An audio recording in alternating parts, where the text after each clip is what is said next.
Terima kasih Anda masih bersama kami. Bagi Anda yang baru saja bergabung, kami hadirkan kembali 3 berita utama hari ini. Pemadaman listrik bergilir picu meteran listrik di sebuah pusat perbelanjaan di Kabupaten Maros meledak.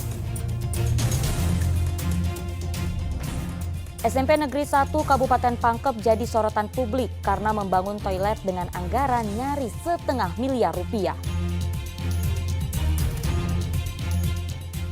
Fenomena hujan es di awal musim penghujan di wilayah Kabupaten Goa membuat heboh warga.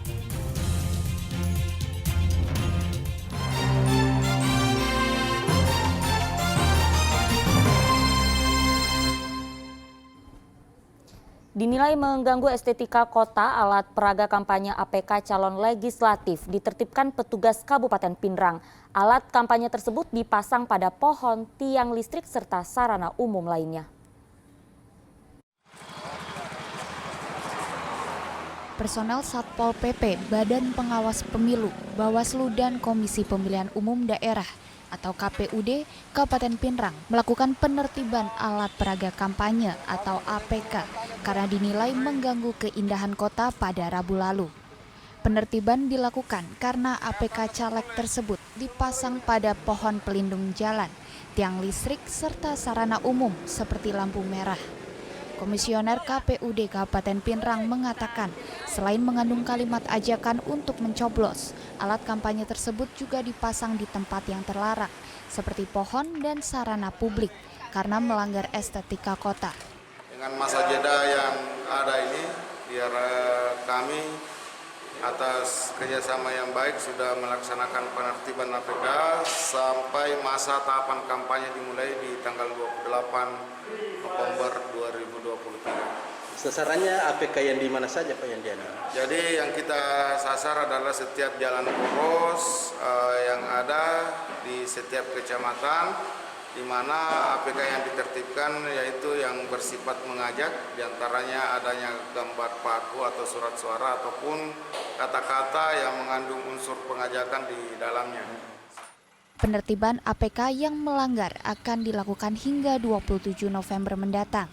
Serentak dilakukan di 12 kecamatan yang ada di Kabupaten Pinrang sebelum memasuki masa kampanye pada 28 November. Suwardi Gatang melaporkan dari Pinrang. Kita beralih ke informasi lainnya, SMP Negeri 1 Kabupaten Pangkep tiba-tiba menjadi sorotan publik. Gara-garanya sekolah ini membangun toilet dengan anggaran nyaris setengah miliar rupiah. Mengapa menguras dana yang besar? Simak laporan berikut. Sekolah Menengah Pertama Negeri 1 Kecamatan Bungoro Kabupaten Pangkep membuat heboh warga.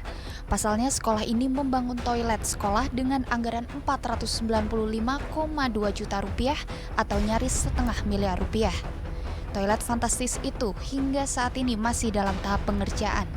Pembangunan 3 toilet masing-masing berukuran 9 x 7 meter itu memiliki 3 bilik di dalamnya.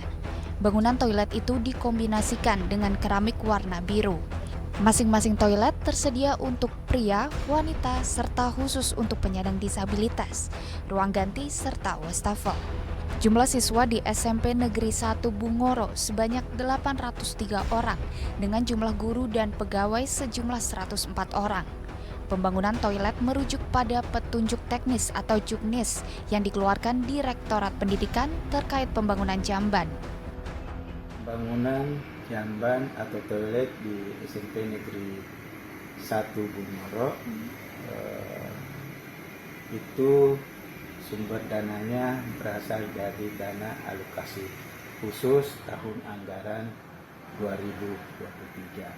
Nah, untuk kegiatan yang bersumber dari dana alokasi khusus itu ada mekanisme yang harus ditempuh. Nah, untuk menentukan sekolah-sekolah atau satuan pendidikan yang menjadi penerima manfaat itu berdasarkan penarikan dari data pokok pendidikan atau istilahnya Dapodik yang ada di satuan pendidikan.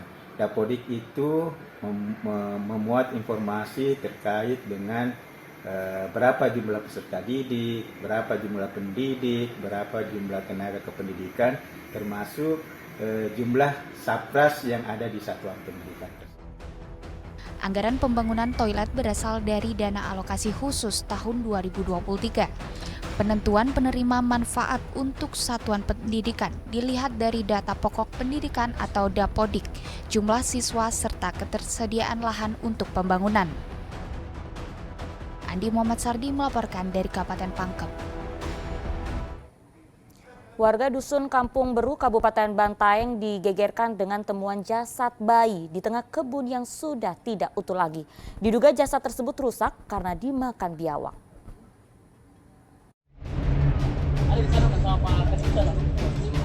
Selasa pagi, warga Dusun Kampung Beru, Desa Tombolo, Kecamatan Gantarang Keke, Kabupaten Bantaeng, dihebohkan oleh temuan jasad bayi di kebun milik seorang warga. Jasad bayi itu pertama kali ditemukan anak-anak yang tengah bermain. Mereka dikejutkan dengan kehadiran seekor biawak dewasa yang sedang makan. Setelah biawak itu pergi, bocah itu semakin terkejut karena yang baru saja dimakan biawak adalah seorang bayi. Mereka kemudian melaporkan hal itu kepada warga setempat. Setelah memastikan temuan itu adalah jasad bayi, mereka menghubungi polsek setempat. Jasad bayi tersebut lalu dievakuasi ke Rumah Sakit Anwar Makatutu Bantaeng untuk diperiksa lebih lanjut.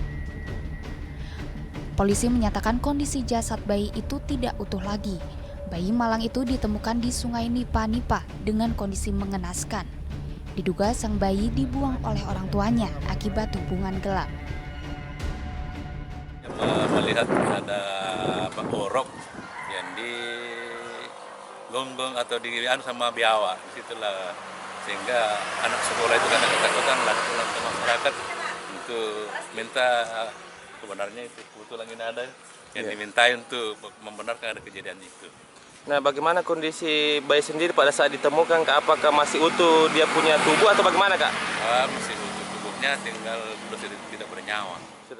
Polisi masih melakukan penyelidikan untuk mengungkap pembuang bayi di tengah kebun warga tersebut. Andi Muhammad Sardi melaporkan dari Kabupaten Bantaeng. Ya, hujan es terjadi di wilayah Kabupaten Goa pada Selasa siang. Meski dinilai hal yang biasa, namun video peristiwa itu pun viral di jagat maya.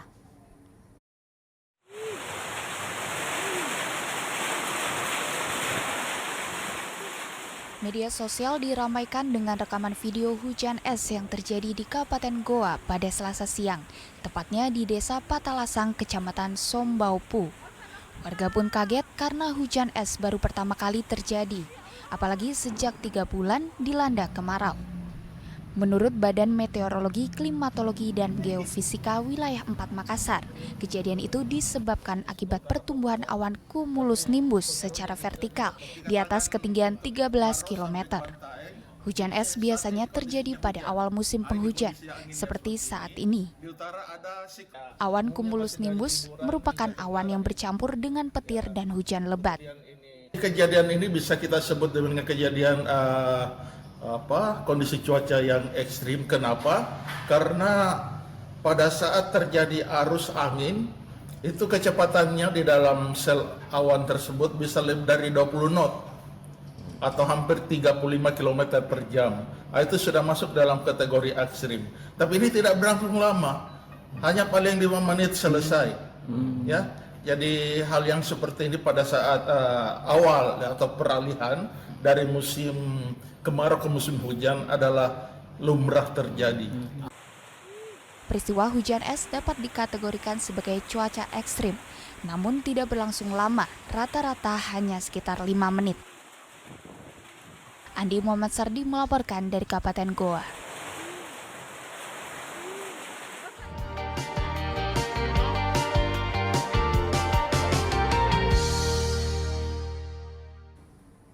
Informasi tadi mengakhiri jumpa kita. Atas nama rekan yang bertugas, saya Auriga Gustina mengucapkan terima kasih atas kebersamaan Anda.